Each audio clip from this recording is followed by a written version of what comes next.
Go with it, okay?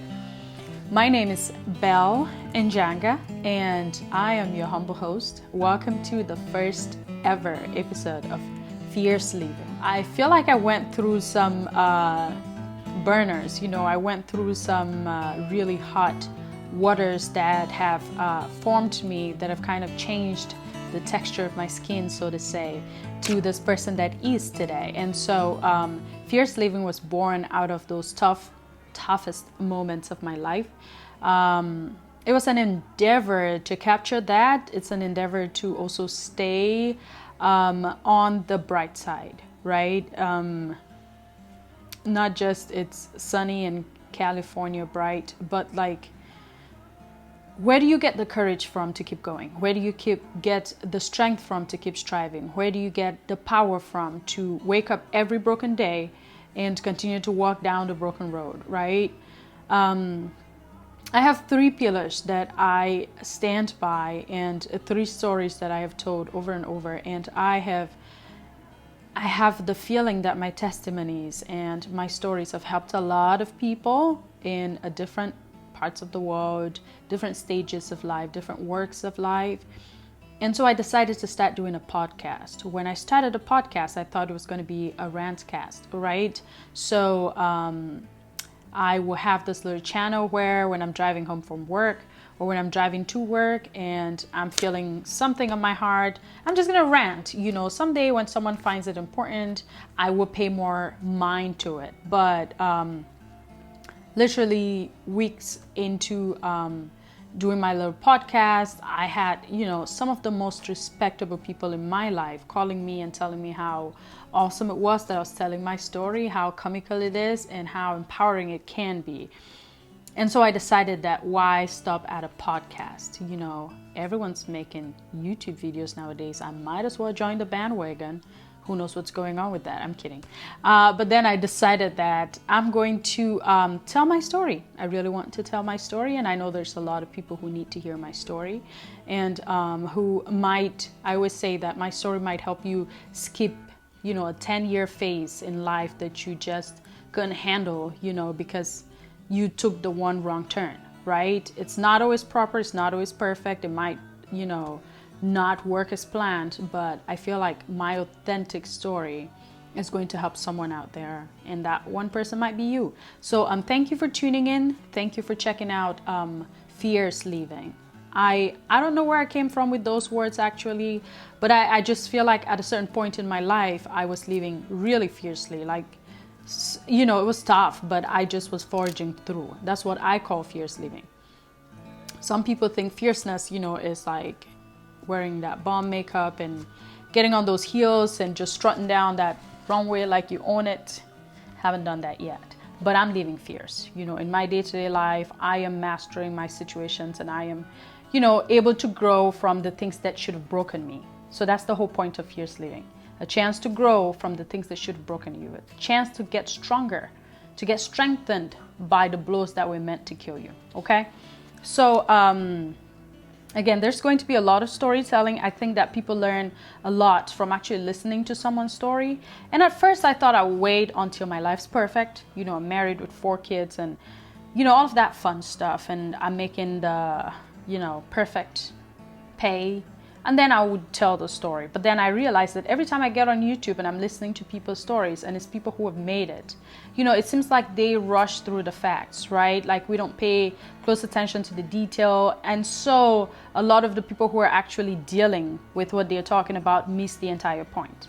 And so I figured if I tell you my story while I'm still struggling, you can't say that I got all dusted up and primed and then I came and I'm trying to tell you how to live your life, because I'm telling me how to live my life too. How about that? So Fierce Living was built on these 3 foundations in my life. Foundation number 1, faith, right? For different people, that means different things. For me, that meant, means faith in God, faith in Jesus Christ, faith in the one who came and died for me. I justify that. I don't need to justify it to anyone, but I want to, I love to. I justify that by saying, when life gets too hard, as it's gotten for me so many times, right? When life gets too hard, when you're pushed really close to the wall, when you are so close to just being like, forget it, I'm just going to be basic. I'm just going to live my basic life and just, tap out when the time comes. You need something else. You need a higher power. That's not human. Sometimes humans just cannot get it. Like, we are so alike and we're so different at the same time. You need a higher power to hang that cross onto. Luckily for me, Big J, Jesus, came down. He just looked at me and he was like, oh, you hopeless child, I would drag you into my family. Now you're adopted by my Father. His blood runs in your veins. You have no excuses, right? You're going to show up. You're going to kick ass. You're going to just thrive. You're going to live fiercely. And so that was my calling from Jesus. That's how I view it. And so to me, God first, right? You have to have that God factor in your life. If it's not my Jesus, I hope you have something that equally just works as great for you. For me, I wake up in the morning. If I show you my knees, you will understand what I'm talking about. I wake up in the morning, I go down on my knees, and I just sing my joy to him, or I just cry my sorrows to him, and that just does it for me. So that's number one for me. I cannot do without that. Number two for me is that support system, right? Who do you call that's on this human realm that can run to help you, that can run to check on you if you're in the hospital? With COVID, who would you call to help you go pay your bills when you're stuck at home and you can't get out? You need family. You need friends that are loyal, friends that are good to you, right? I think that I noticed that a lot of people around me, a lot of friends that I had, they'd given up on the concept of like true friendship. They have given up on the concept of people who are just going to be there for you to be there for you. It's either, like you're talking with a guy, you're feeling like, they're trying to get with you, or you're trying to make a girlfriend, but you just feel like it's a convenience thing. No, we are built as humans for connection. We're not all built for marriage, but we're all built for connection. So there's people who honestly just want to get with you, just want to get to know you, just want to walk this life with you. And some of the best friendships just are like that. There's nothing that keeps you guys together but the things that keep you guys together. You know what I mean? I don't know what I mean, but I'm sure you get it. So that for me is number two. You've got to have that little support system around you. Now, I know some people are, introverted. They're, going through some stuff. They just don't have the courage to reach out to someone, and people are not reaching out to them. Well, that's the purpose for this whole thing. There'll be days when we tackle that. There'll be days we talk about my faith, days we talk about my relationships, friendships, and then on to point number three. The third thing I think that you need to survive in this life, vehicle number three, is purpose. You need a drive. You need something that wakes you up and gets you out every day. Or when you get depressed, when you fall, when you go under, you will just keep sinking. But if you have that thing that pulls you out, so that you can drown for a couple of hours, but running is your thing, and then you get up and you're like, hey, I will win this marathon no matter what. And you get out and you just do it and come back. It sort of just revitalizes you. It gives you, it's the whole new life thing. It just breathes some new life into you, and then you have the strength to continue to go. For me, these are the three most essential things that I found that will feed your spirit.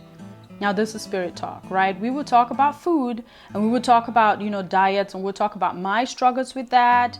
I think that just falls under the family and friends category, because food's my family and food's my friend. I live for food, and food, I feed to live. You know how they say those things. But we will talk about those things. We'll talk about fashion. We'll talk about all those things. But all of that comes with, you need those three foundations that I talked about to be able to get out of bed and do those things. You need your God, whatever it is that you look up to wake you up every day. When they wake you up, you are going to need your friends and family to say, hey, you can't do it today. Come stay at my place. I will remember, to wake you up. I remember to push you out the door. I remember to remind you to remember who your source is. And so that you can go back and you can pray and you can get right with God, and then you can keep going that way. Right? So that's why I feel like that's number two. And finally, that number three, you will need a purpose. Why is that number three? Why was the purpose not number one? Because if you don't have faith, I feel like if you don't have faith and you don't have a support system, it's almost like, purpose is going to just wither and die really fast. But with faith alone, you will find purpose. You will find all of those things. And so for me, faith is paramount. And then the other two are subsidiary, but just as important. But then food is also as essential, and all those other things that you guys want to talk about. So welcome to Fierce Living. This is a space where we tell our stories, my stories mainly, and yours. I will welcome if you want me to share them. And we just learn and grow with each other. We learn to, I wrote a short story or kind of an expose about resiliency, and I was trying to explain what resiliency means to me. With the way this year has gone, with how 2020 has just kicked ass, it's just been one of those amazing years, right? That you're never going to forget. I don't care where you are, who you are, you're going to remember this year.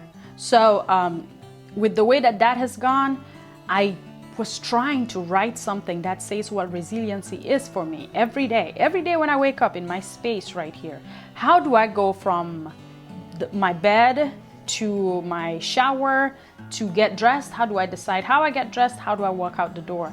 How do I keep showing up where, in places where, for instance, I'm not wanted, in places where I don't feel appreciated, in places where I don't feel respected, but I know that there are bridges that I need to cross? How do I continue to show up for those places? I tried to explain that. And this is kind of what I came up with. I came up with, this bouncy little dolls that used to be in cars back in the day, in Cameroon where I grew up. When you got in a cab, when you got in a taxi, most of them had those little toys that would like bounce to and fro, when you're driving. And I loved looking at those things because I just kept wondering, when are they going to snap? When are they going to snap? I'm sure most of them that I saw growing up have snapped by now. But for me, resiliency is having that spinning wheel that just does not snap. That even when you're bouncing, you're like, I know that my iron is safe and secure. I know that I am pinned down so well. I know that when the storm is over, I am going to be standing and there's going to be calm. And I'm going to walk on this ocean like my Jesus, and I'm going to make it to the other side. It is not going to be easy, but I know it's possible, and I am going to show the world that this is what I came here for. So for me, that was resiliency. That's how I tried to describe it.